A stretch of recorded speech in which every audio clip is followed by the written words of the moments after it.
Born for this, born to write, born to speak up, born to fight, born to dream in the dead of night. The gifted bipolar writer shining so bright. Never in control, but in control of fate. Learning to navigate through love and hate. Rising above with every twist and turn. Embracing the fire as we watch it burn.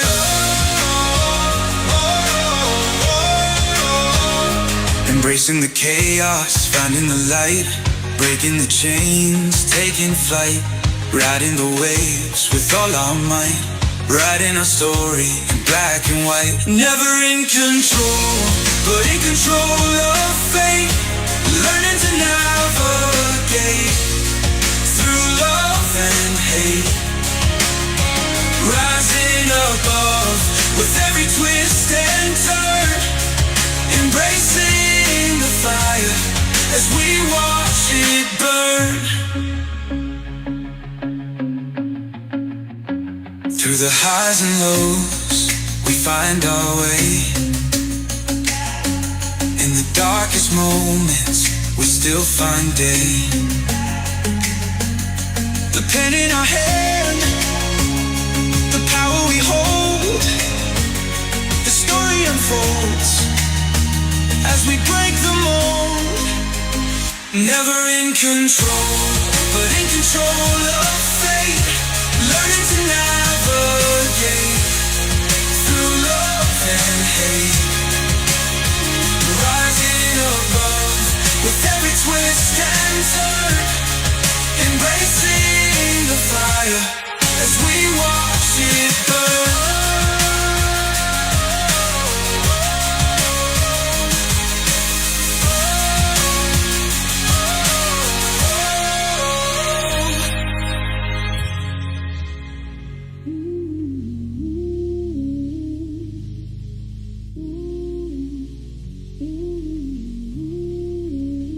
Through the highs and lows, we find our way. In the darkest moments, we still find day. The pen in our hand, the power we hold. The story unfolds as we break the mold.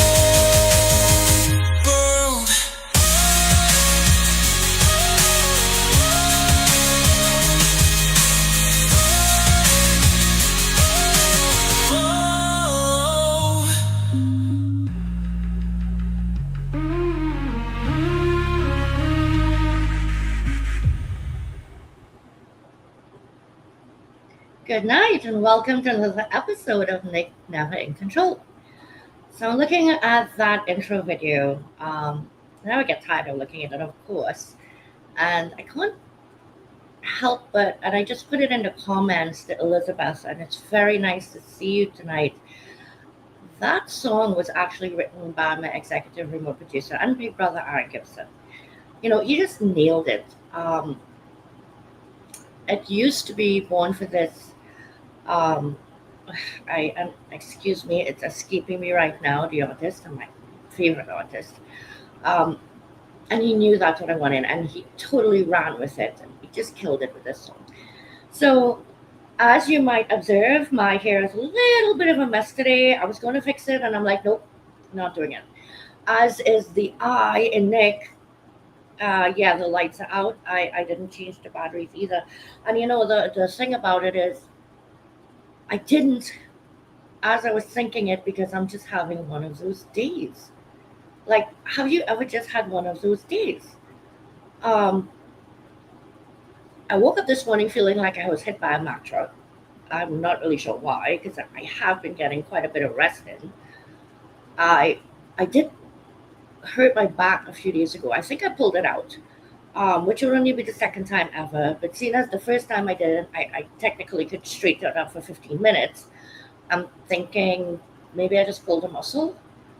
But, it's been excruciating. And I'm very stubborn. Like my husband Well, put the ice pack. Well, lie down and you need to put your legs up. You need to put on the heater. Get here, my head going now. I don't sound like that. But yeah, so I'm stubborn and not been taking care of it. But Big Brother there made me go take some Motrin just now because I do. So I'm sitting on a backless stool. I do for the show, and in fact, I do to work, which isn't good either. Um, Gosh, I really ought to stop being so stubborn. Anyways, it's just so great to see everyone popping in. Leslie, always here for me. And Leslie, here's a joke. Our merch page, Tisha and Ginger, who are handling my gear, reached out to say, "Oh, you got your first order from Leslie Flowers." I was like, "I'm not surprised." So I expect a picture, ma'am, in that shirt. The guiding brilliant writers. I'm assuming that you got the published with, because you are published with me twice. Sharon, it's so wonderful to see you. Thank you for being here. And Sharon is Aaron's mom, and Aaron is backstage and will be joining us today. Aaron is actually our youngest writer at 21. I'm very excited to introduce him to you guys. You're going to be very impressed with this young man on so many levels. I know I am. And I'm very, very shortly going to visit him, and I can't wait. I am stoked. Um, Jennifer Penfold, oh my goodness, throwback. Well, I shouldn't say throwback because we do text each other via WhatsApp and we see each other on Facebook, but I don't see you here much on LinkedIn anymore, and it is really wonderful to see you. Wait a minute, because you're not on LinkedIn, you're on YouTube. Well, either way, I'm really happy to see you. Yes. Um, from a professional massage therapist, don't mess with it. Oh, I'm getting older, and it's I joke. That's the thing. I joke. I'm like, I need to start taking osteoporosis. Oh my God, it's the right knee hurting. It's not the one that I broke on the left. This is ridiculous. I hear creaks and cracks and groans. All right. I need you people to drop in the comments. One, have you had those days where you're just like, what the hell is going on? I am in a fog and I can't think. So I gotta see. Yes, I've been in a fog because y'all need to make me feel a little bit better. Okay. All right. So I will make sure I shout everybody else out a little later on. Let's share what is going on with guiding brilliant writers. Way too much. Did I just say that? Yes, I did. Universe, I said it, but I apologize. I don't really mean that. So tons going on with the publishing company. I absolutely could not be happier. And as a result, I've been doing a lot of reflection because to keep moving forward, I am going to have to be doing some hiring.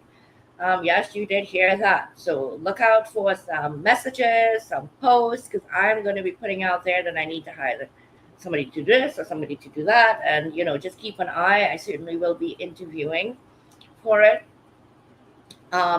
Claudia, it is very nice to meet you. I don't believe we've met before, so thank you for being here. And Melissa, thank you so much for listening at work. As always, I hope you're having a good night there. All right, so I am going to pop up on the screen really quick a couple of things. I want to get through these before we bring the guests up because I want to focus on their stories, what's happening with them. And I want to be able to have time to answer any questions that you guys have. Please throw them in the chat. Aaron back there will work his magic and make sure. So, courses call for Legacy 2025 is underway. This one is a letter to my family. It's the third annual Legacy Chronicles. I'm stoked to be able to say that this is the third year that this book is coming out. And it's just been tremendous feedback.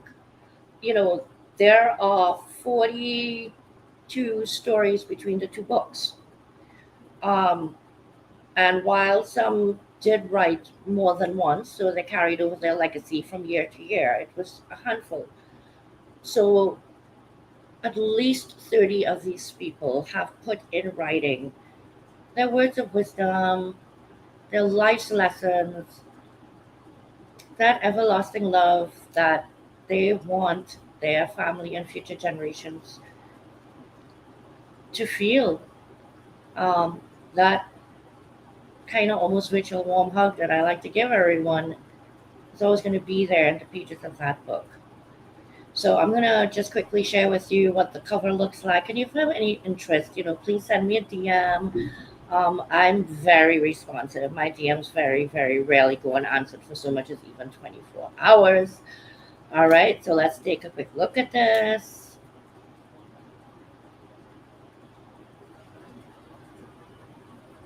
Okay, so we are going to publish that in time for Thanksgiving. Previous years, we published it in time for Christmas. And, you just learn as you go, right? Amazon gets very, very busy at Christmas, and they take forever to deliver the books. So we're definitely going to publish Thanksgiving this time around so people can get their books a little bit earlier. Okay, so one more thing I want to share. Last Wednesday at 5 p.m. Eastern, Brenda Lisa Costa and myself started our collaborative effort called Intention to Ink. It was so, so good. This is a free 1-hour weekly Zoom session for you to join us if you just want some accountability with writing. You don't have to be writing a book. Or if you are writing a book and you're starting, you're in the middle, you're at the end, if you want to start journaling and you just can't seem to nail yourself down to do it. Brenda Lise was actually working on her business plan. So that's what the session is about. We started with a 5 to 7 minute guided breathing exercise that really put us in the mindset to focus in on our writing. And we spend the next 30 to 40 minutes doing that. We did have music going on in the background, on camera, off camera, it doesn't matter. You want to mute yourself, you want to play your own music. But the best part is at the end, for about 10 minutes, we regroup and we talk about any challenges we may have hit in that last half an hour or so. So that when we do come back the following week, perhaps the challenge is not going to be as difficult.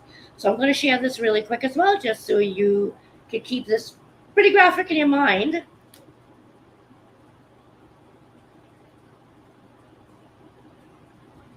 Okay, bye, pretty graphic. Okay, so I did apologize. I'm a little bit too little tonight. So I'm going to bring our guests up now. And I want to share that one of our guests is not with us. I'm hoping that he makes it. If for some reason he doesn't, then, I'm totally just going to have the executive remote producer get up here and save me, because that's what he does all the time anyway. So with that, Aaron, could you please bring Deb and Aaron up for me? Hello, hello. It's so great to see the two of you. Hey Hello. there. Doing? Doing good. Doing good. Yep, I'm doing pretty good. Good. So this is Deb Haas and Aaron Birn. Deb, so Deb's story, she's gonna dive into it, right? The day she asked Google if her husband would get the life insurance policy. Life insurance. I remember thinking when I saw that title of the chapter, when I opened it up to start doing the edits, I was like,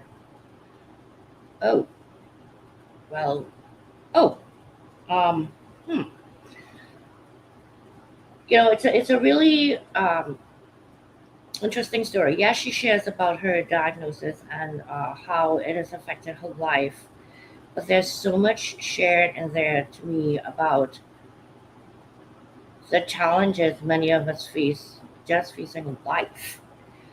And she was somebody that discovered it much older in life as well. So, I stopped to think of what it could have been like if it were diagnosed earlier. And it's something that I've asked myself in evaluating the different stories, because some went undiagnosed for such a long time.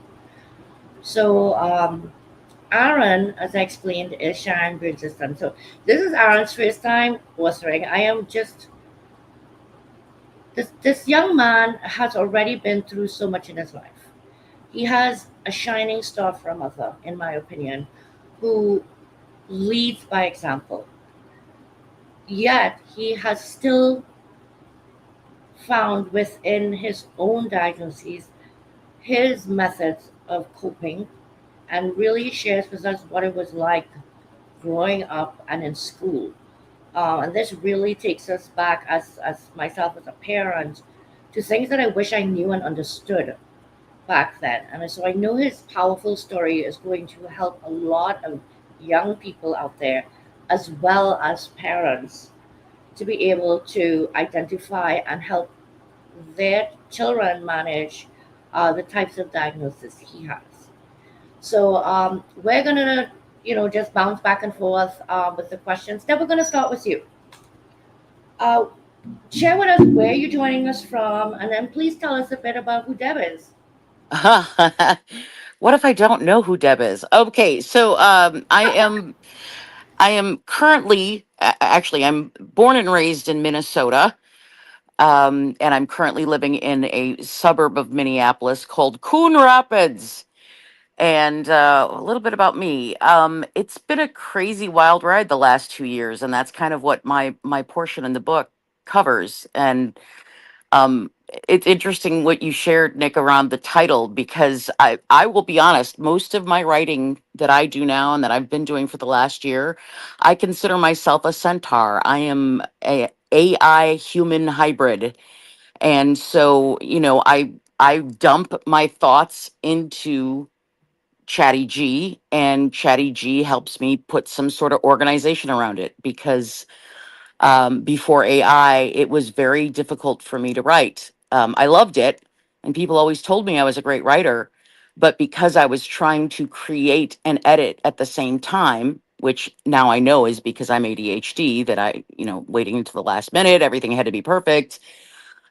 It was always just exhausting for me to write emotionally and physically, and so I would do it, but it would be hours to compose even the most basic thing. And so AI for me has been this huge release. And it's been this exponential kind of elevator for my creativity. And I feel more alive now than I have in the last 15 years of my life because of what I've been able to do with this amazing tool. So, but about me, I was laid off from 24 years with a big professional services company called Accenture, was in corporate HR for most of that time. Always kind of felt like I didn't really belong. And now, of course, now that I know about my diagnosis, I realize that was masking for 24 years, in corporate world, always kind of feeling like I couldn't fully be myself, and always feeling kind of like that there was something wrong with me. And then, of course, after the diagnosis, it was like, oh my God, it makes sense. I have a left-handed brain in a right-handed world, and now I understand why I always felt like I was being tolerated rather than accepted, if that makes sense. So, um, I could go on, Nick. I ran karaoke in Houston for a couple of years. So you hand me a microphone, and I will keep going. So I'm going to stop right there. Oh goodness, you know, what something you said struck me: the tolerated, not accepted. Um, and I think sometimes, even like with myself, you live so long in that state that you almost forget you're being tolerated and you think you're accepted. You get used to it. It's not You even, do. you don't You even do. notice it. That's just normal for you. Yes. So And you, that when you do experience what it's like being accepted, like actually, like I now surround myself with people who like the Deb who is a little like out there sometimes and comes up with weird ideas and is laughing at things and will blurt out what I see as the truth. hmm And they actually encourage me, I which is think that such a new experience, and it's freedom. exactly. And I see that King is saying, I feel you on that. And I understand where her comment is coming from because it's, a bit of a conversation she and I have had at times. You almost fall into this blinders on situation because nothing is happening to rock the boat, if you will. And then something pops up and it's that cold water in your face that reminds you that no, you're really actually just being tolerated. And when you walk into that space of acceptance, it's life altering. Um, Thank you for sharing that. Another thing I want to touch on that you mentioned is your corporate past and masking, because it seems that a lot of people mask in a corporate setting, and it doesn't matter what the diagnosis is. It could even not be a diagnosis, but just things they're challenged with. I was outside today, and my husband had the radio on, and they were talking about 61% of people in the corporate world right now suffering with mental health issues. And that Well, number is Nick, you know the reason for that, right? It's because corporations were designed for the Industrial Revolution, and corporations treat people, human beings, like cogs in a machine. They treat us like line items. They treat us like resources rather than human beings who happen to be working in a job. And so, is it any wonder that that Mhm, folks don't mhm. feel like they can't be themselves, because we've Yeah, created this persona of professional, and really professional is I can't express myself, I can't have emotions, because that's not professional to have emotions. And it's so ridiculous. And it's starting to crack. That's what we're seeing right now in the world. That's what we're seeing with all the layoffs and all these other things with these corporations, and that this is what happens when you treat human beings as cogs for decades and decades and decades. right. There's going to be a point where it just Absolutely. is not supportable any longer. Oh goodness, that's a whole other show. That is for sure. All right, so Aaron, please tell us where you're tuning in from. Although I could tell you where you're tuning in from. Tell us a little bit about who Aaron Birn is. Hello, I'm Aaron Birn. I'm in Long Island, New York, just chilling, hanging out. About me, well, I was adopted when I was born, brought over here. Obviously, we all know who my mother is. Um, she's pretty much raised me by herself, um, which was a struggle, I'm sure, but I think it worked out pretty well for me in the end. I was diagnosed with my first diagnosis when I was like a kid, like 6 or 7 maybe. Um, and then from there, like every few years, I was getting a new diagnosis of something else. Um, and all of them have affected me in different adverse ways, and all of them have definitely made my life more difficult than if I didn't have them, I would imagine. Um, but I'm trying now to, well, I've always tried to not let it um define me and who I am. But now, as of whatever, Monday, yeah, because that was when my birthday was. That's when I turned 21. Um, now there's the option on the table that I might have another new diagnosis, but it might be a physical health one this time. Um, which is a first because I've never had any like long lasting physical health issues before. And that I'm trying my best right now to just stay positive about it, because the thing is, like, I know that if I have it, there's not, like, I mean, obviously I'm hoping I don't have anything because that would be great and wonderful. But if I do, I have to learn to live with it. And if I don't, then what am I going to do with it? And my mom's lived through so many of health issues of her own. Um, I said this to her. I was like, I'm glad to take one for the both of us instead of you having to take it. Um, so I'm just trying to work through that right now and process all of that. And that's pretty much where I am right now. Oh my goodness, I'm sorry. What a beautiful thing to say. That you would rather take another one than have another one. And I would not have shared about this last possible diagnosis because that is your business. And it, you shared it, and it unfortunately during Jackie Hardwick's just Jack's last week, where his mom was a guest, she had to leave early because Aaron was not feeling well, You know, and I I was think, like yeah, crippled over in pain I because I was know. having some serious, like, I've had it before in the past, some like really, really bad stomach pain, and it was pretty much the same as it was last time, but this time, it was my birthday, firstly. Secondly, I've been through this before and it lasted like a week, and I was like, I'm not dealing with this for a whole week again. I'm not gonna be in pain for a whole week again. I'd more rather just go to the hospital, get it like dealt with, so I can at least not be like unable to move without being in pain. Mhm. And That's a great share. yeah, so I was at the hospital on my when my birthday ended. I was in the hospital, um, and then I was in the hospital probably from like 11:30 to like 3:30 ish in the Yep. morning. Up, and it was definitely not.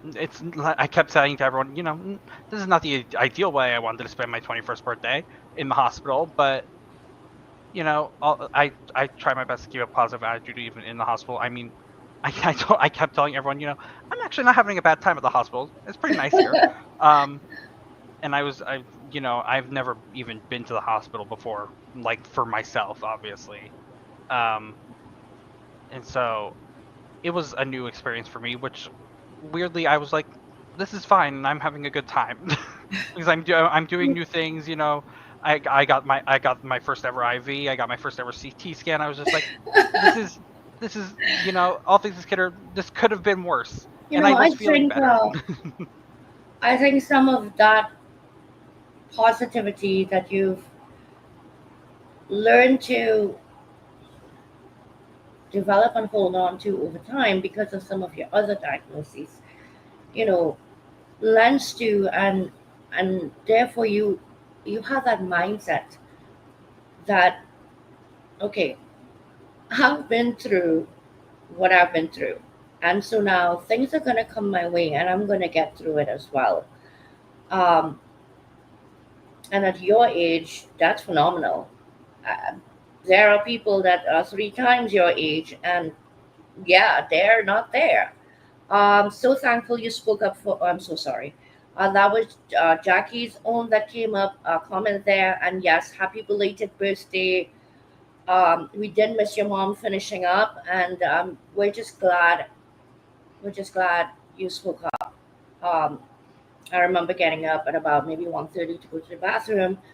I saw Sharon's text. I texted her back. She let me know where you were, what was going on, and they were running tests. And whatever the outcome is, just know that your mom is not the only person there for you. I'm here for you. Thank you. And you have a whole bunch of other best selling co authors in this book that are not just co authors anymore. They're now your friends. There are now people that care about Aaron and how Aaron's doing, and that Aaron's going to be okay.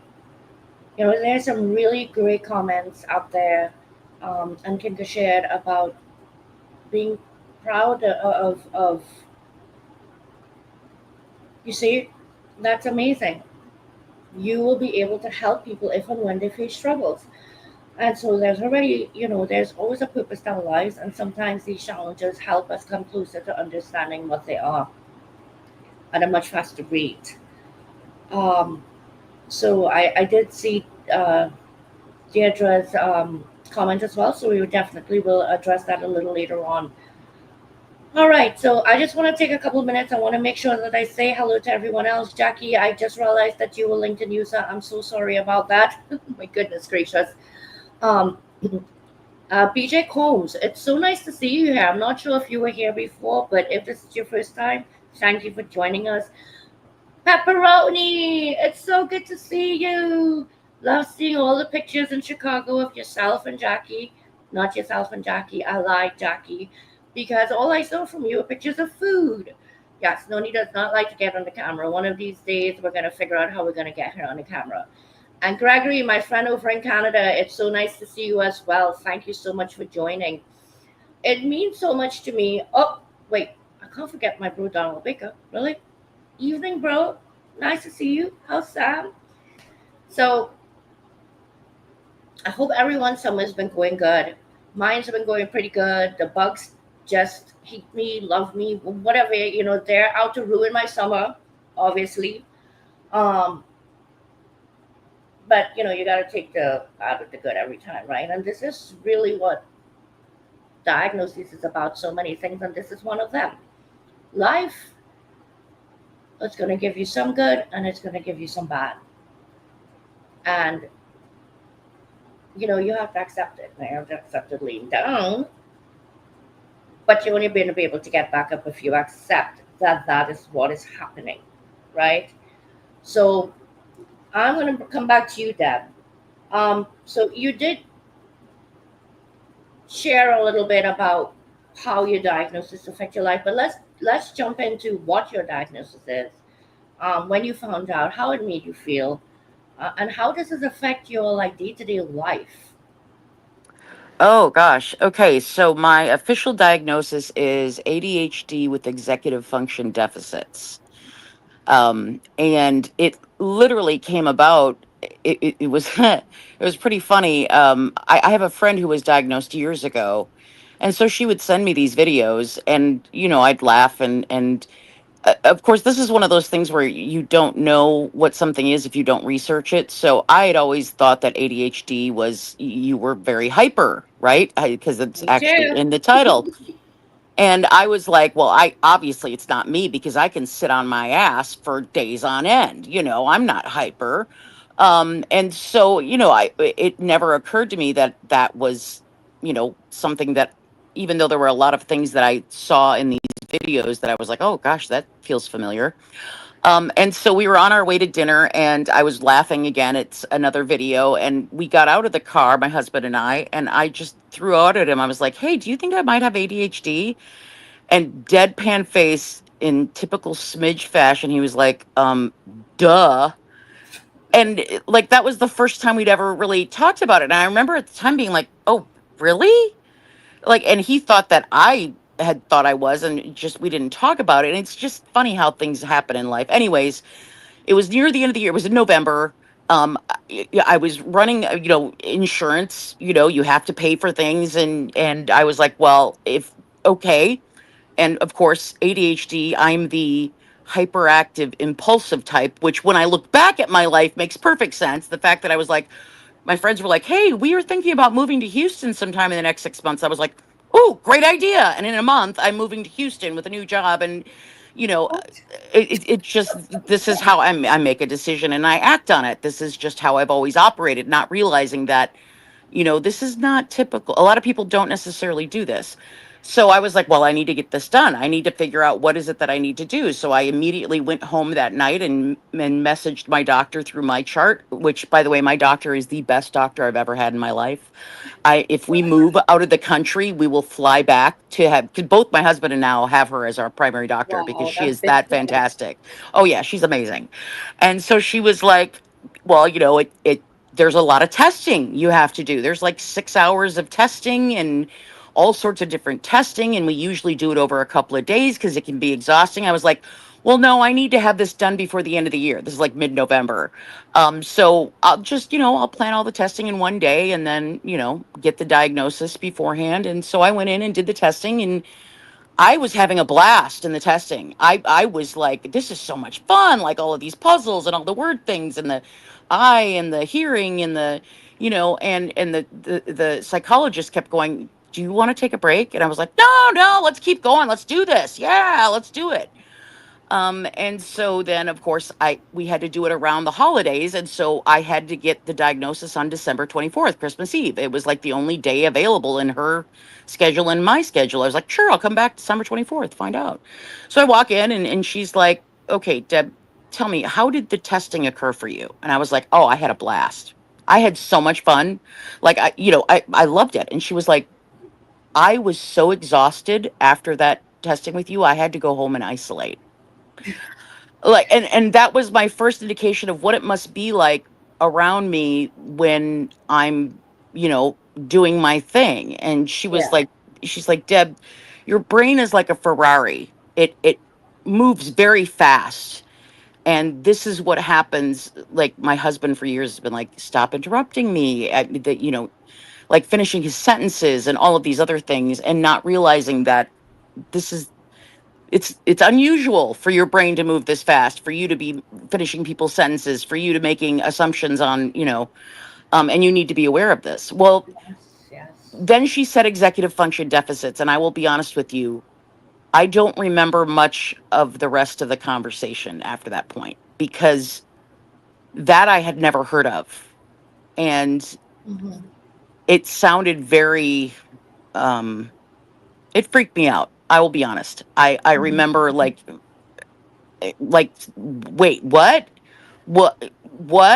And she might have told me more about what it was, but all I could hear was, "Oh, Deb, there's something really wrong with you." Oh gosh. That was literally, and I got home, and I remember I had to go to my room, like go to my den, go to my cubby hole, my den, and I turned on the Twilight movies, because that's my guilty pleasure, is watching sparkly vampires and pretty people doing pretty things on the screen, is where I can go to when I don't want to. Oh God, love the honesty here. Yeah, well, and then I spent the rest of the day talking to Chatty G, going, Mm. Chatty G, you need to tell me, what does this mean? What does executive function deficits mean? And I remember thinking to myself, I'm an oversharer. I've always been an oversharer. I'm just myself. I can't do certain things because I'm just always myself. I'm not very good at Mm. lying. I'm always going to be myself. And I He's remember not very good at thinking, lying. I remember thinking, this is one of these things that I will never ever be able to tell anyone, Mm. because I am so ashamed of the fact that I have this executive function deficits. Mm. Mm. Deb, Um, can I interrupt you a second? yeah, please do. Can I tell you a little secret? Please. You did not only not tell anyone, you told the world. I did. Yeah, I know. Do not Um, tell you that. yeah, and it was funny. I'm learning that feelings are feelings. You feel them in your body. I didn't know this before. I had to go into partial hospitalization for depression, anxiety. And I remember the day that they told us in group therapy, by the way, they're called feelings because you feel them in your body. And I was like, what? Mind blown. I'm like, you're supposed to feel feelings? Like, my entire life I suppressed Yeah. feeling things, because I just didn't know how to handle them. And so it was Well, just better not to feel them. So now I'm learning that I let myself feel things. I let myself, and Nick, I'm so not good at it. I mean, there are times when I can really let myself feel them, and then there's other times where I'm like stuffing my face with stuff, and I'm like, oh, this might be one of those times when I'm using food instead of letting myself feel but you know something. what? I understand. I do understand. Like I understand so much, and I'm sure so many people in the audience are relating. And please let us know if you are, because even if it isn't this, you know, symptoms, then things are happening, and you're thinking, is this a symptom? Is this an indication of that? Am I reading too much into it? Like I go through those things too with my bipolarness. And I think that as you evolve in your level of awareness, you start to be able to better understand what Yes. really are symptoms within a situation that are in fact that, and what's really just a normal day, and these are normal feelings that somebody will go through in a Yep. situation like this. And I've had to tell myself that. And then so much of how we were raised, our cultural backgrounds, those all come into play about the way we may have suppressed feelings, the way we were taught to not say anything about them. And then there are some people that were raised in a household like mine, where I was told to express myself. In fact, I Oh, think, that's lovely, and Nick. That's lovely. yeah, the people around me were like, this little inquisitive child is too talkative. that's the way my parents raised me, Yeah. right? Yeah. So, and you start to, from outside influences, think there's something wrong with you because other people are saying things, but you trust your parents, right? Right. And the ways that they're raising you. So, oh my goodness gracious, there's just so much that comes out of the stories in this book. We choose to be more than our Well, diagnosis. and what I've learned, Nick, is that sleep is such a wonderful tonic. And so even though and I'm getting so much better at like the time that I wallow in some feeling, I don't mean to make it sound like it's like um, it just there's a shorter time now. Hmm. It's evolving Hmm. where I spend less time in that space of like freaking out, and what I usually Good. say to myself is, all right, Deb, just ride it, surf it right now. You're going to sleep tonight and then we'll see how you feel in the morning. And That's almost growth. inevitably, it's the next day. There's there's a break in the clouds. That's growth. I love it. I love it. That's growth. And when I talk about the stories in this book being real and raw, and these are the types of comments people are leaving on Goodreads and Amazon and all over social media about the stories that they are reading. These are not control stories. These are not to show you, oh, well, life could be like a bunch of roses if you just say, okay, I'm bipolar. No, not at all. You know, these stories about the daily struggle, and not just the way they affect the person that has diagnosed, but the way it affects their loved ones, the way it affects them in situations at work, in school, just in life as general. Because, a lot of us, pretty sure most of us, have our quiet time when it's just me, myself, and I. Yeah. So, and that time could be very scary, very, very scary if you are not in the right mind frame and you are not surrounded by the right people. That And can keep it's it the going. right people, Nick. To me, it's the right people as well. Like making Oh, sure that you yes, surround absolutely. yourself, because the one thing that I've learned in my years on this planet is that I cannot spend too terribly much time in my brain or in my mind. It's a very dangerous neighborhood. And so I need to get out of it, because I can convince myself of almost anything left to my own devices. It's only when I actually say to my husband, this is what I'm thinking right now. And he's like, all right, let's talk about this. Fantastic level of self awareness. I really do appreciate everything. So we're gonna come to Aaron shortly, and we're gonna ask Aaron the same thing. Um, but first, we're gonna take a quick look at this beautiful piece. The song was written by Crystal Bay uh, for our book. And the videography is by none other than my executive producer, Aaron. Um, and I've learned to sing all of the words in this song. I'm not singing for you tonight, okay? Don't worry about it. But it's just come to mean so much to me on so many levels, and I know many of the writers feel that way, and I know that you and the audience are going to. You're gonna really feel some emotions when you look at and listen to this.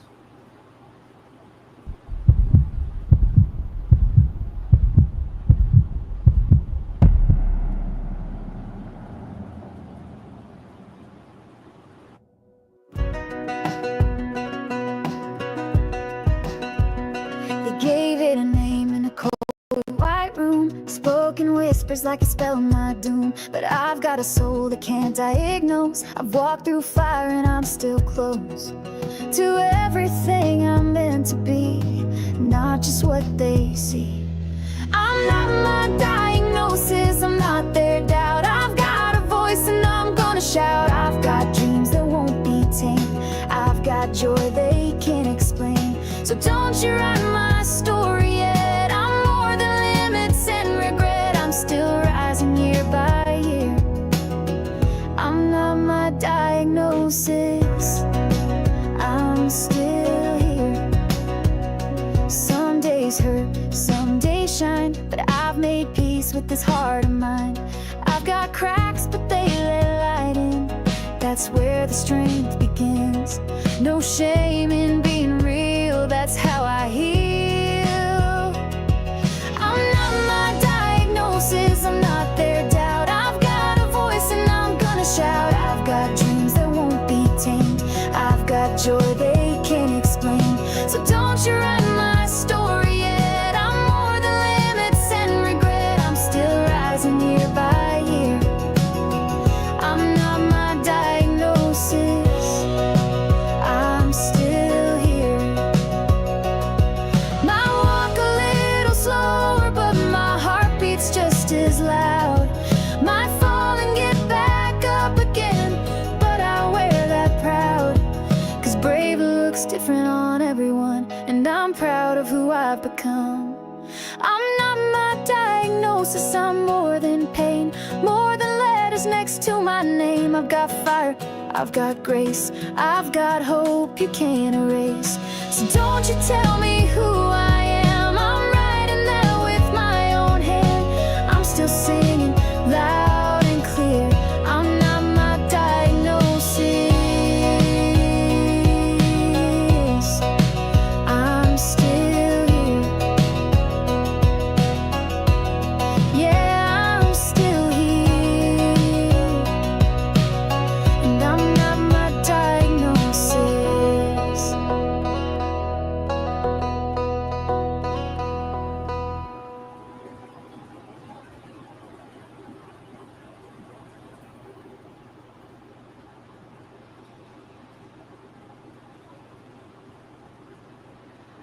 Okay, I have seen that video a lot, and I never not feel impacted by looking at it. I catch a little something every time out of the corner of my eye. Uh,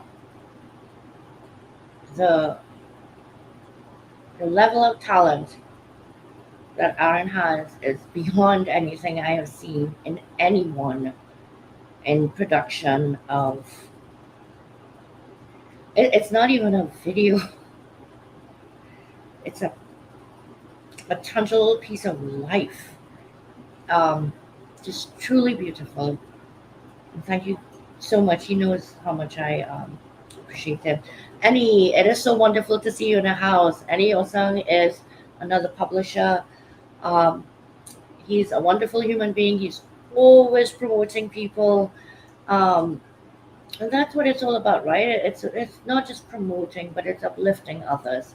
And this type of book does that. It uplifts. It uplifts everyone that reads the book. I want to say welcome to Linda as well. I don't believe I've seen you here before, and I want to say thank you so much for being here. Christy, always wonderful to see you. Christy's always out and about and hanging out. So appreciate seeing you here as well. And Trini girl in the house, Lisa Favak. All right. So, Aaron, thank you so for waiting patiently all this time. I am often myself a guest on shows, and I'm the one that's sitting silently while the other person is talking, and I'm waiting like 10 minutes. Um, but it's something about the respect among each other to give each other that time and that space. And it's been something that I have observed in all the anthology projects that I've run. Um, it, uh, there comes a point, I'm sorry, in the beginning, everybody's talking, blah, blah, blah, blah, this is my story, that is my story. It comes a point where people stop talking over each other. They don't even want to talk about their story anymore. They want to hear yours. I'm sorry. So, Aaron, share with us what your diagnoses are and talk to us a little bit about how that, affects your life. Okay, so I'm also diagnosed with ADHD. I think generalized anxiety, if I'm remembering correctly, and then major depressive disorder. I was diagnosed with them in that order. Um, like at 6, and then like 9 and 13, 14ish. And then obviously, if hopefully I don't want to have another one, but if I do happen to have another one, it will probably be some sort of like autoimmune, like Crohn's or ulceritis or whatever. If that's going to happen. The way they've affected my life now, they affect my life less so than they did when I was younger, because I mean, I've grown up with all of them pretty much known to me at this point. I've had 2 out of the 3 of them for over 10 years. I've known of 2 of the 3 of them for over 10 years. At this point, so I've had a very long time to cope with all of it, and obviously growing up with it helps a lot, because you're always learning like how to deal with it, as I'm like just learning to live as a person also. I don't have to like readjust the way I know everything, because it's just the way I was. But when I was younger, I had a lot of struggles with being, specifically with ADHD. When I was little, there was a lot of hyperactivity issues, because that's mainly where it showed itself when I was younger. And then as I got older, it started becoming more attention. And then now, I would say I'm somewhere in the middle of both of them, kind of just battling to figure out which one wants to bother me more on any given day. Um, but there was a lot of struggle with school, paying attention in school, sitting still also, because sitting still for however X amount of hours a day in elementary school was not my friend, and I was not very good at it. And so teachers would get annoyed a lot, and there would be a lot of times where be like, I'm Aaron sure. can't sit still. He's not paying attention. He's doing Mhm. this and that. And eventually that all piled up when I started going to, actually I was going to say middle school, but it was before that. When I started 4th grade, I stopped going to Mhm. school pretty much entirely. If I had to guess about how much of the school year I went to that year, or how much I missed, I probably missed like, uh, I might have missed more than half of the school year. Really, the only reason I didn't get held back that year is because I still did well in school while I was there.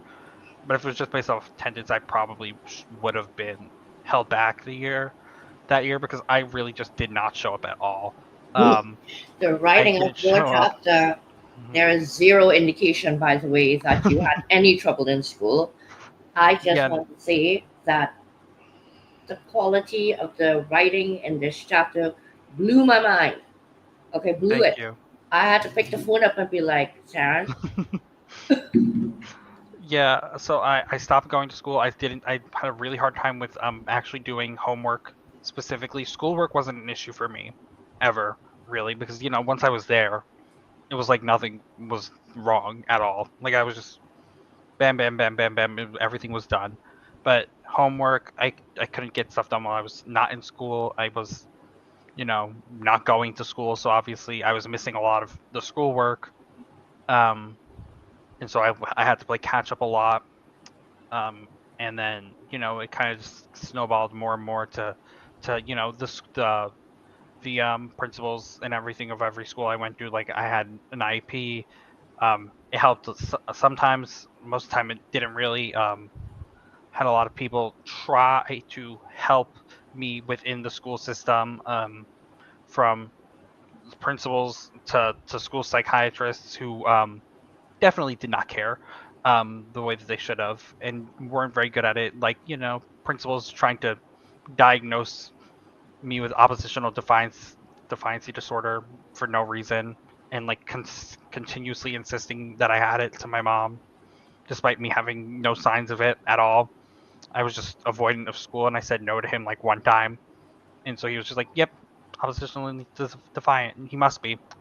And then school psychologists trying to write up behavioral plans that were just like not even remotely catered to me, and trying to get me to sign them, and going against things I asked them specifically not to do. It kind of felt like the whole school system was just like fighting against me instead of fighting for me like it was supposed to. Um, and because of that, I definitely struggled a lot with school as a whole, mhm, um, until probably like my sophomore year of high school, because that's when I changed to a school actually meant for people with mental health problems. So they actually catered to my issues instead of whatever my That's district was trying to do before that. amazing. I'm glad that you were able to transition, and I'm glad that your mother was such an advocate and continues to be. Because the other guest that was supposed to join us tonight, he also had a learning disability, and he was very fortunate to go onto a school that catered for this type of learning as well. And this type of learning, catered for this type of learning. Okay, people learn in different ways. You know, you said which one of your diagnoses is going to bother you more today.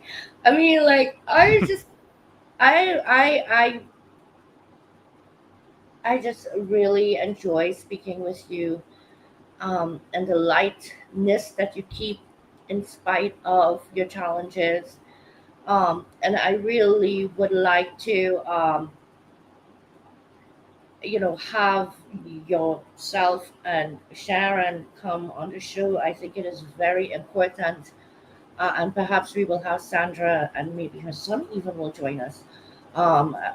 And you'll meet Sandra, guys, at another point. It is so important, I think, for us to have this conversation around education and the school system, and what is and isn't being done to help support our children in education, different types. And I just want to point out too that Deb talked about her ADHD, and that hyperactivity wasn't a thing for her.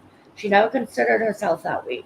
And then Aaron's telling us that his ADHD, the biggest part of it was the hyperactivity. And Yeah. oftentimes we diagnose and misdiagnose because we know 12 symptoms and there are actually 50, right? And or we hone in, or people, and they mean well, they're trying to help us, hone in on one or two things, and they're like, nope, you're this. And even the medical professionals, and even the faculty, like you say, right? Um, it's just, thank you. I mean, thank you so much. We have a couple of minutes towards the end of the show. I had a couple more questions, but you know, you both just opened up and dove so deep into your stories, how you're challenged daily. This is, our diagnoses are not something we get handed one day and then we hand back when we feel like it. We live with them every single day.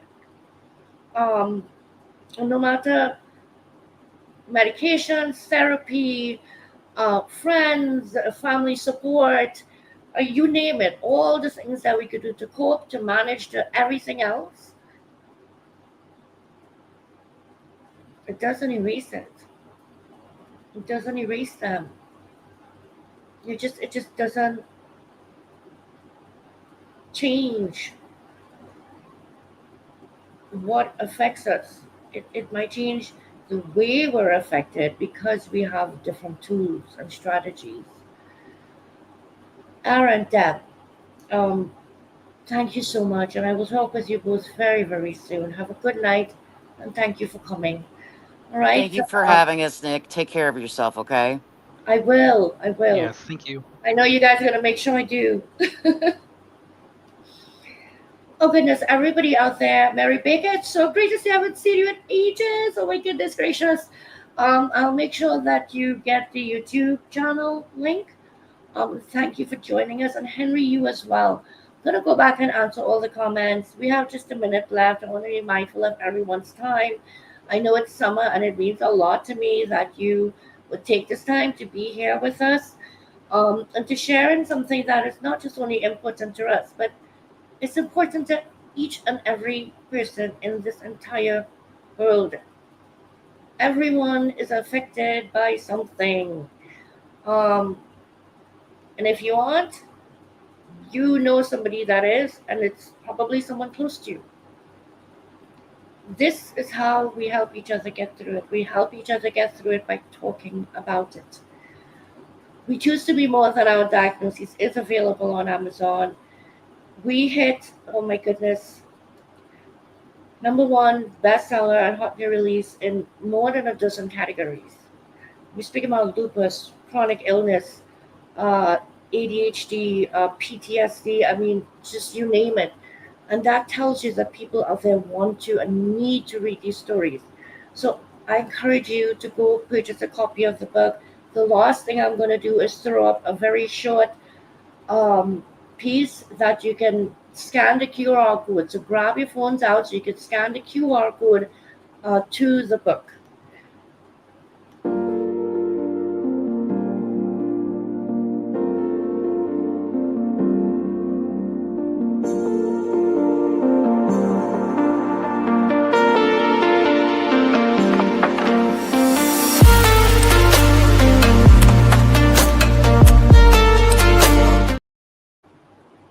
And you did see that right up there. The first 90 days of sales royalties go to the 15 co-authors in the book, not myself. I am very happy to say that sales are doing well, and it looks like all of them are going to receive something at the end of the 90 days, and that is because of each and every one of you that's out there sharing. So, yeah, we are over executive remote producer. I am so sorry, but I do have to show one last thing because I just totally have to. Because if you caught any of my posts this week, you would have seen that I was proudly sporting a gorgeous purple t-shirt by Guiding Brilliant Writers Merch. Yes, we just launched Guiding Brilliant Writers Merch, and this shirt is actually in honor of this book. And so if you would like to grab a shirt and support, and you know what this shirt tells me, you don't need to open your mouth to deliver a message. Brace yourself. The music's a little jarring. Actually, I kind of like it.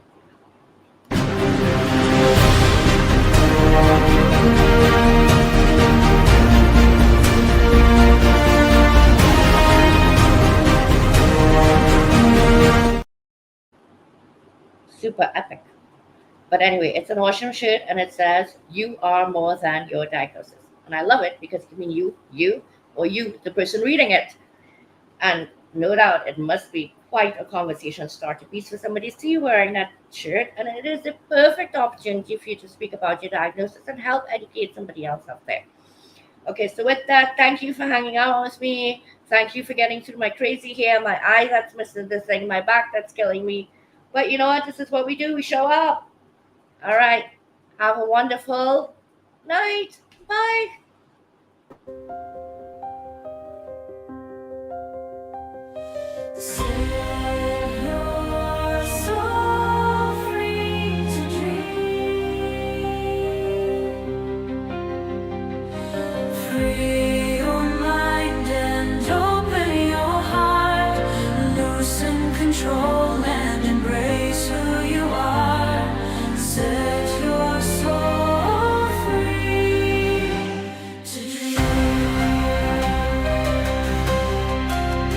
When a new day breaks and you feel you are standing at hell's gate, look back and you will see there is someone waiting for you, he, she, or me. Free your mind and open your heart, loosen control and embrace who you are. Set your soul free to dream.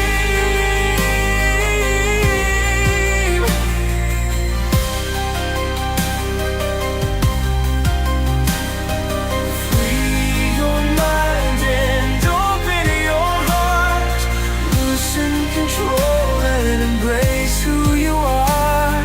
Set your soul free to dream. These brambles and thorns that impede the path to our greatest selves are but the test to our willingness and strength to find our greatest wealth. Free your mind and open your heart, loosen control and embrace who you are. Set your soul free to dream. Come dream.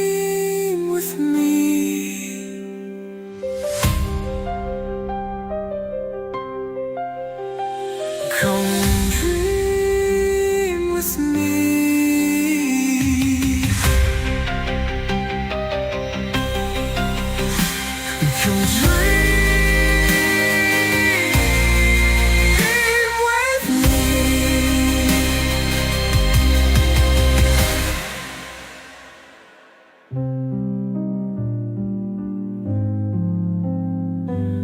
Come